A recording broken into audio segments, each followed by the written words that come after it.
Welcome to Jackie Land. Yeah. Good morning, everybody. I'm sitting in what else? The Starbucks line. Duh. I'm on my way to the salon where I don't know what my books are because I didn't call to ask. My bad. And I have to remember to request a day off, which hopefully isn't booked yet. My brother is a power lifter. I think that's what it's called. Where he does like really heavy weights and he does like squats and chest press and what's the third move? Just squats, chest press. I can't remember the third move, but I think that's powerlifting. Anyway, he does it and he can competes, and I only got to see part of his last competition because I had to go to work afterwards. I had already agreed to do extra hours nannying, so that was kind of a bummer because I only got to see him do his squat last time, which is like my favorite one to watch, but I wanted to see all of it. So he has a competition coming up, and it's actually 2 days after his birthday, so hopefully, which his birthday is Cinco de Mayo, and then so on May 7, hopefully I don't have people already booked so I can request it off, and then I'll be able to like see the whole thing, and hopefully they won't be like jerks about it, because even though I only work Saturdays, on the calendar, that would be like the second or the first Saturday, and then there'll be a week where I'd be back, and then the next week I'll be in Vegas for my best friend's sister, her wedding. So hopefully they'll be cool with that. We don't technically have a manager right now, so I think I'm just gonna like block it out and then explain later. Like, there's no one to ask, so I just did it. So yeah, hopefully I have to remember to do that. I have to pick up some things at work today too, and yeah, hopefully it'll be a good day because afterwards my sister-in-law is having the party, so I definitely want to be able to go to that, and I feel like it'll be good. So yeah, I definitely want to be able to go to my sister-in-law's party. I think it's like, I know what it is, but I'm blanking on it. It's like kind of one of those like sexy parties, you know what I mean? So I'm pretty excited about that, and I really hope that my body just like is fine. Like, I feel great right now. I did my workout this morning, killed it, that was great, but I do know that after a day at the salon plus when I work out in the morning, by the end of all that my body's like stop. So hopefully I'll be cool. I'll be able to rest for a short amount of time and then like eat and go. Hopefully, should work out. I wonder what it's gonna be like. I've never been to one of those parties, and I'm not nervous. The weird thing is, like, there's gonna be a lot of like Christian girls there, and I'm pretty sure that the girl who like facilitates the party is a Christian. And I feel like Christians can tend to be really weird about sexual stuff, which I feel like is kind of really sad, because if you're married and you're doing it the way God intended, then like there shouldn't be like shame in it, and it should be fun, and it should be like a great thing to have sex often. And like, I don't know why everyone's so afraid to talk about it. Like, obviously it's not something you're particularly gonna like chat about in church, but like outside of church, why is that a problem? And actually, our pastor did an entire series on sex, and he got into detail, and I thought it was very like, it was like awesome. Like, it educated people, and like, if we're waiting to have sex till we're married and doing it the way God intended, why would we like not take full advantage of like educating ourselves so it can be enjoyable and like a great thing? Like, that makes no sense. Like, you do it the right way and it has to be like, has to suck, like suck, but like really it should be great and often, and you know, a good time.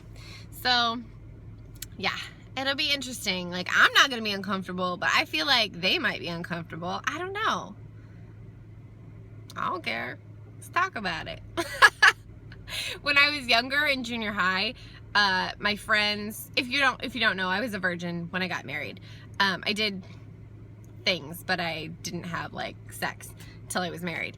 And all my friends though, they called me like the sexpert, because my parents when I was younger, instead of doing it, they let me like basically research about it on approved websites that gave like actual information of like, you know, how it works, different body parts, STDs, like prevention, like all kinds of stuff. So I was like educated on it. So I was actually the one not doing it, but telling my friends about it and like educating them, which was quite hilarious coming from a virgin. But I feel like on many topics, you don't necessarily have to participate in the action to be educated on it, like drugs. I know how they work, what they do, all that, but I don't have to go get high to like know those things.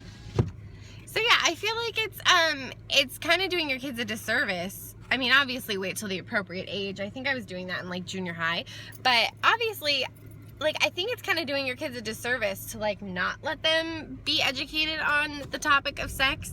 And even more so if they're friends who don't really know what they're talking about and are doing things probably incorrectly or unsafe and all that. Like, if they're the ones teaching your kids about it, like, you're a lot more likely to end up with an STD or a pregnancy because you didn't understand how everything works, or you're more likely, I think, to experiment because you don't know but you want to know. There's a certain age where I don't care like what race, religion, gender you are, you're going to be curious and you're going to want to be educated on it. So you can either experiment and become educated that way, or you can do it in a more safe environment where you're not being withheld information particularly, but being taught, you know, the right things. You know what I mean? I don't know. I feel like it's such a like sticky topic, especially around religious people, because it's like the forbidden fruit. Like, oh my gosh, you could never. Like, I feel like it's going to be interesting for Quentin and I because he was a virgin as well when we got married, and that was very important to us, and we both made the decision separately like a long time ago. And it's going to be interesting teaching our kids because the world they're gonna grow up in is like so different than the world we grew up in or our parents, you know what I mean?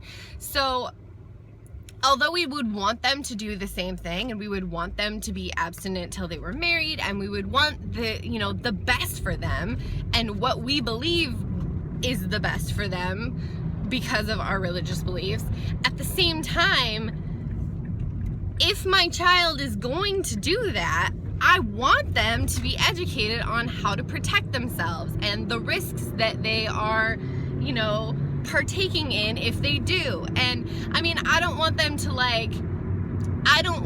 to be told, just don't have sex, just don't do it. And then them be like, okay, and go out and do it and end up with an STD or end up pregnant, or, you know what I mean? Like, I feel like that is such a disservice to just say, just don't do it, because when all of their peers are doing it and, like, you know, they are telling the positive things about doing it because they're kids that don't realize the risks involved. And I mean, let's be honest, sex is fun, you know what I mean? Like, so when they're doing all that, you don't want your kid who's only been told, don't have sex, don't do it.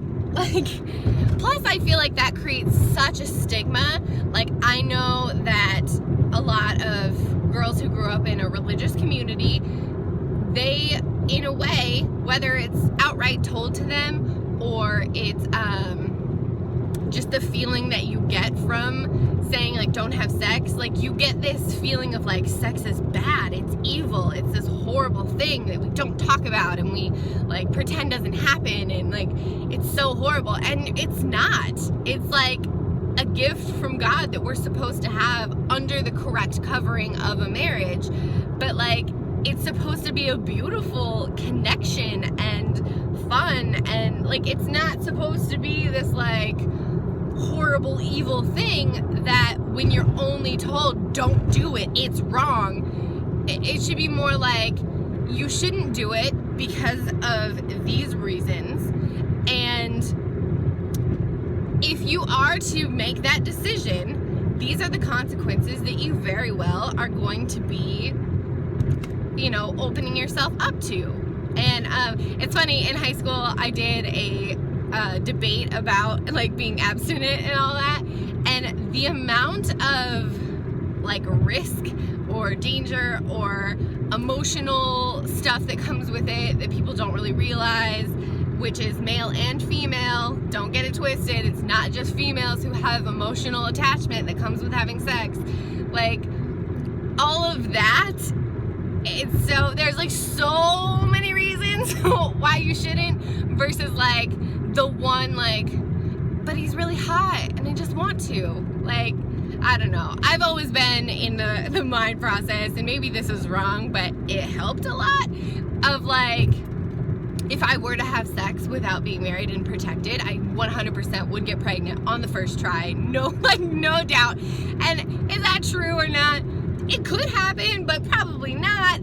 But the thought of that, I was like, I don't know if I want to risk it. Like, it's not so good. So, I mean, obviously that wasn't the only reason that kept me, if you will. I have very strong convictions about certain things. I'm a very, I don't want to say stubborn, but I can be stubborn, but I have a very like, I don't succumb to peer pressure very much. Like, if I'm on the fence about something, then maybe I can be persuaded, but if my answer is no, like, you are not gonna get me to move. And I don't care if you think I'm a loser, if you think I'm weird, like, I don't care. Like, this is what I believe, and I'm sorry, like, you can believe differently, that's fine for you, but for me, like, my answer is no. So, I'm not gonna do it. But, okay, so I've rambled way long about this. Sex is a beautiful thing, and it should be done between a husband and a wife when they're married, and that's my belief, and you can believe different, and that's fine for you, but that's what I believe. Amen. Alright, so I'm almost to work, and I've blabbed a long time about this, and I will talk to you guys after work. Bye! I did it! I finished work. I'm on my way home. It was a pretty good day, I guess. It was a full day for sure, and my back started to hurt, my lower back, but I guess the amount that is to be expected. It wasn't horrible, but it is what it is. And yeah, I think I'll just maybe try and rest it for a while. If it's still hurting quite a bit, take some ibuprofen. But I definitely think I can make the party tonight, which I'm very excited about.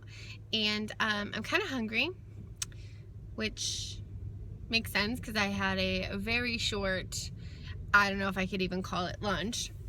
So definitely eat when I get home and rest a little bit, freshen up, and then I will go to the party and it'll be fun. Yay! But yeah, nothing super eventful happened today. It's pretty cool salon day. I will check in with you guys later. Love you so much. Bye. Hi friends, I am off to the party. I'm so excited. I rested my back a little bit and had dinner, and I still definitely feel sore, but we're gonna be sitting, so I figure it'll be fine. And my sister-in-law, who's hosting the party, she told me to invite somebody, and so even though it's super last minute, I was able to invite my best friend / sister who's getting married soon. So that should be really fun. I'm very excited. So I'm pretty sure I know quite a few of the girls coming, but now I have like a safety blanket too, which I would have been fine without, you know. I just think it'd be fun. So yeah, so I'm gonna be at the party the rest of the night, so I'm going to sign off for today, and then we'll let you know how it was tomorrow. Bye, thanks for watching.